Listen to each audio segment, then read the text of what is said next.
Hello दोस्तों, इंटेलेक्टो.इन के इस यूट्यूब प्लेटफॉर्म पर आपका स्वागत है और मैं आशा करता हूं कि आप सभी लोग बहुत ही अच्छे होंगे और लगातार अपनी तैयारी को बहुत ही अच्छी तरीके से कर रहे होंगे। तो आज की इस वीडियो में हम लोग Uttar Pradesh special current affairs की बात करने वाले हैं और ये जो उत्तर प्रदेश विशेष करंट अफेयर्स है ये अगस्त 2023 की होगी। आप लोगों को जैसा कि पता है कि सितंबर और अक्टूबर की जो उत्तर प्रदेश विशेष की करंट अफेयर्स है वो हम लोग ऑलरेडी कवर कर चुके हैं।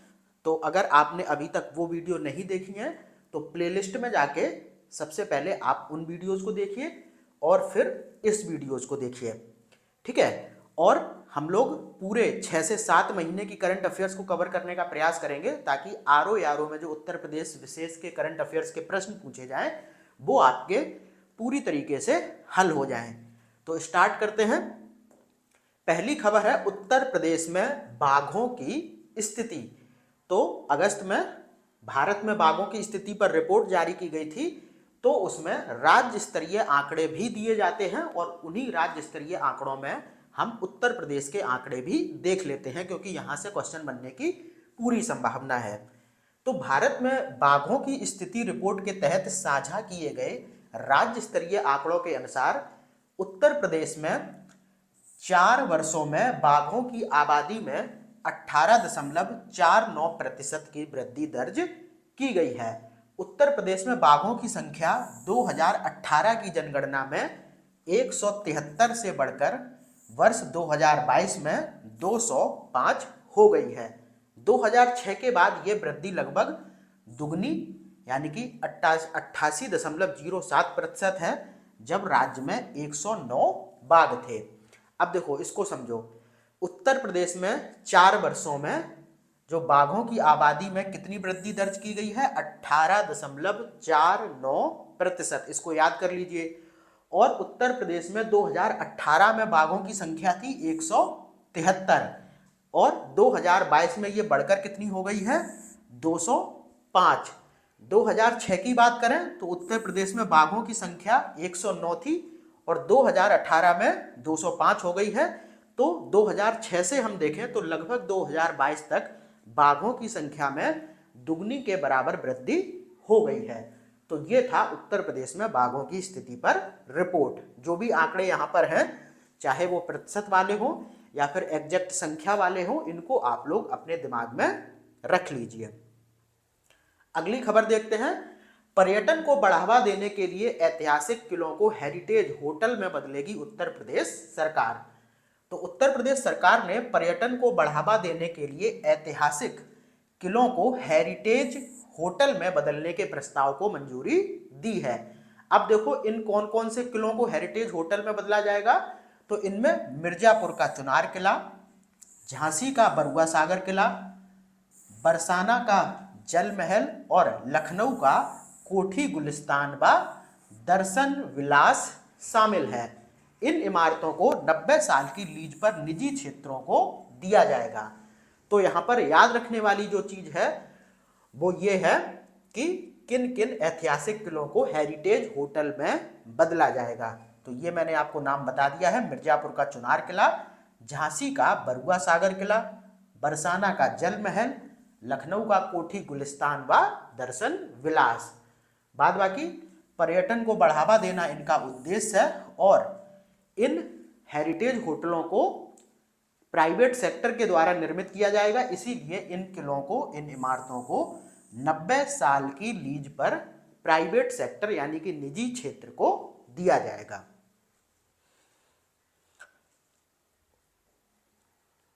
आगे खबर देखते हैं। जलेसर धातु शिल्प को जीआई टैग दिया गया है, ठीक है। तो जलेसर धातु शिल्प को हाल ही में जीआई टैग प्रदान किया गया है।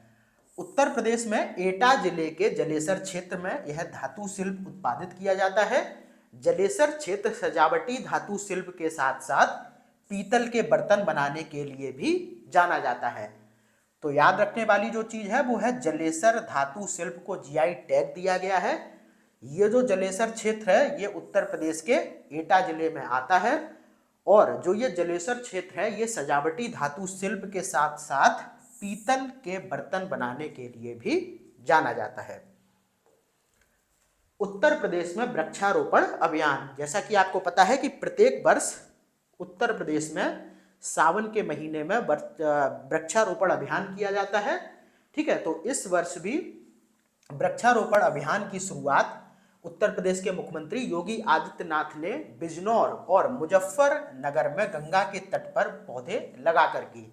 उत्तर प्रदेश ने राज्य भर में वृक्षारोपण अभियान के तहत पर्यावरण संरक्षण की दिशा में आगे बढ़ते हुए कुल 30,21,51,570, याद रखने वाला आंकड़ा जो है वो ये है, आप 30 करोड़ याद रखिए, पौधे रोपित कर एक अभूतपूर्व लक्ष्य प्राप्त किया है। गौरतलब है कि इस वृक्षारोपण अभियान में पारदर्शिता सुनिश्चित करने के लिए उत्तर प्रदेश सरकार ने एंड्रॉयड आधारित हरितमा अमृत वन मोबाइल ऐप संस्करण 3.1 विकसित किया है। तो अब देखो यहाँ पर 3 चीजें याद रखने वाली हैं। एक तो जो वृक्षारोपण अभियान 2023 है, इसको बिजनौर और मुजफ्फरनगर में गंगा नदी के तट पर पौधे लगाकर शुरू किया गया। दूसरा, कितने पौधे लगाए गए? लगभग 30 करोड़ से अधिक, टोटल संख्या ये है 30,21,51,570। और इस वृक्षारोपण अभियान में पारदर्शिता सुनिश्चित करने के लिए सरकार के द्वारा किस एंड्रॉयड ऐप का यूज किया जा रहा है? वो है हरितमा अमृत वन मोबाइल ऐप। ठीक है, तो 3 चीजें ये यहां से याद रखने वाली थी। अब अगली खबर देखो, बनारस में पहला रिवर फ्रंट। तो उत्तर प्रदेश के पर्यटन विभाग ने बताया है कि बड़े महानगरों की तर्ज पर प्रदेश में बनारस में भी रिवर फ्रंट बनाने की योजना है और इसकी तैयारी शुरू कर दी गई है। और बनारस में पर्यटन के अध्याय में यह एक महत्वपूर्ण कड़ी होगी। और बनारस में जो रिवर फ्रंट है, ये हाईवे से सटे गंगा किनारे गढ़वा घाट पर बनाया जाएगा और इसकी जो लागत होगी वो होगी 9 करोड़ रुपए। और इस रिवर फ्रंट में food court, kids zone, parking, आकर्षक टेबल व कुर्सियां, हरियाली के तहत green garden, sad, selfie point आदि सभी सुविधाएं यहाँ पर्यटकों को उपलब्ध होंगी। ठीक है, तो बनारस में रिवर फ्रंट बनेगा और कहाँ पर? गंगा के किनारे गढ़वा घाट पर। ठीक है, उसके बाद देखो, उत्तर प्रदेश में पाए गए कैंसर के सबसे ज्यादा मामले। तो हाल ही में Indian council of medical research cancer registry के आंकड़ों के अनुसार उत्तर प्रदेश में भारत के सबसे अधिक मामलों की गिनती दर्ज की गई है। वर्ष 2022 के दौरान राज्य में कैंसर के 2,10,000 नए मामलों का दस्तावेजीकरण किया गया है, जो 2020 में दर्ज 2,01,000 मामलों से महत्वपूर्ण वृद्धि को दर्शाता है। तो 2020 में उत्तर प्रदेश में कैंसर के मामले कितने थे? 2,01,000, जबकि 2022 में हम देखें तो ये कितने हो गए? 2,10,000, यानी कि 9,000 मामलों की वृद्धि हो गई।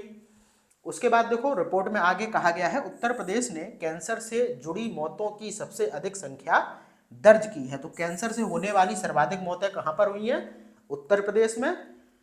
और यहां पर देखा जाए तो 1,16,818 लोगों ने इस भयानक बीमारी से अपना दम तोड़ दिया है।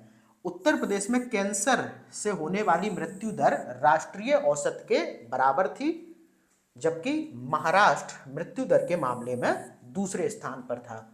ठीक है, तो सबसे ज्यादा कैंसर के मामले उत्तर प्रदेश में और सबसे ज्यादा कैंसर से मौतें भी उत्तर प्रदेश में। बाद बाकी उत्तर प्रदेश में मृत्यु दर राष्ट्रीय औसत के बराबर थी, जबकि मृत्यु दर के मामले में महाराष्ट्र दूसरे स्थान पर था। ठीक है, बाद बाकी थोड़ा सा ये आंकड़ा भी देख लेना कि किसके द्वारा रिपोर्ट जारी की गई? Indian council of medical research registry के द्वारा। 2022 में 2,10,000 और 2020 में कितने थे? 2,01,000। उसके बाद देखो, उत्तर प्रदेश में ई ऑफिस लागू करने वाला पहला जिला। तो कन्नौज उत्तर प्रदेश में ई ऑफिस लागू करने वाला पहला जिला बन गया है। गौरतलब है कि ई ऑफिस की गति और दक्षता न केवल विभागों को सूचित और त्वरित निर्णय लेने में सहायता करती है, बल्कि उन्हें पेपरलेस भी बनाती है। ठीक है, तो यहां पर ध्यान रखना यह है कि उत्तर प्रदेश में ई ऑफिस लागू करने वाला पहला जिला कन्नौज बन गया है। ठीक है, अब देखो आगरा में विश्व स्तरीय कन्वेंशन सेंटर। तो आगरा विकास प्राधिकरण ने बताया है कि आगरा में इनर रिंग रोड स्थित एतमादपुर मद्रा में पर्यटन को बढ़ावा देने के लिए 140 करोड़ रुपए की लागत से विश्व स्तरीय कन्वेंशन सेंटर बनेगा और इस कन्वेंशन सेंटर में भव्य ऑडिटोरियम, मीटिंग व कॉन्फ्रेंस हॉल होगा। स्टेज के अलावा होटल भी होंगे जहां पर्यटकों को विश्व स्तरीय सुविधाएं मिलेंगी। तो आगरा में बनेगा क्या, विश्व स्तरीय कन्वेंशन सेंटर आगरा के एतमादपुर में, और कितने करोड़ रुपए की लागत से, 140 करोड़ रुपए की लागत से। अब देखो उत्तर प्रदेश पुलिस का एंथम सॉन्ग। तो 16 अगस्त 2023 को उत्तर प्रदेश पुलिस के एंथम सॉन्ग को सोशल मीडिया के सभी महत्वपूर्ण प्लेटफॉर्म पर जारी किया गया और ये एंथम सॉन्ग क्या था, चट्टानों की जिद पिघला दी, बाजू को आग बनाया है, कांधे पर सितारे नहीं, हमने यूपी का मान सजाया है। ये उत्तर प्रदेश पुलिस का एंथम सॉन्ग है और इस एंथम सॉन्ग को रितेश रजवाड़ा के द्वारा लिखा गया है जबकि कुंवर अंशित के द्वारा इसे गाया गया है। एडिटिंग की बात करें तो इसे वैभव नायक ने एडिट किया है और उन्होंने ये एडिटिंग पुलिस मुख्यालय की सोशल मीडिया टीम की सहायता से की है। ठीक है, तो एक बार एंथम सॉन्ग देख लीजिए। दूसरा, लिखा किसने है, रितेश रजवाड़ा ने, गाया है कुंवर अंशित ने और एडिटिंग की है वैभव नायक ने। उत्तर प्रदेश के 89 पुलिस कर्मियों को राष्ट्रीय पुलिस पदक प्रदान किया गया है।